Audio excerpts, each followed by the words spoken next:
хэд удаа тэгж өнгөрсөн дараагүй энэ ч одоо зүгээр л ер нь энгийн юм байна шүү дээ. Юунд нь би өөрөөсөө айгаад, юунд нь би өөрөөсөө ичээд, юунд нь би өөрийгөө зоогоод тамлаад арчилгаад байдаг байсан тий.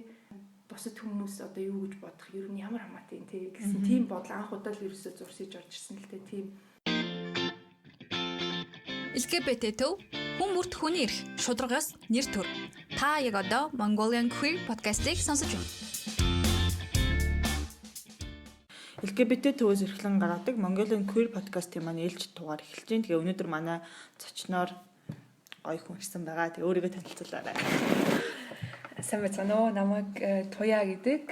Би өөрийгөө ер нь бол илэрхийлэхдээ гей эмэгтэй гэж илэрхийлдэг. Яагаад гэдэг бол би мэдэхгүй, зүгээр тэр гей эмэгтэй гэдэг илэрхийлэл надад өөр сэтгэлд илүү арай жоохон ойрхон буудаг учраас тэгдэг юм болов.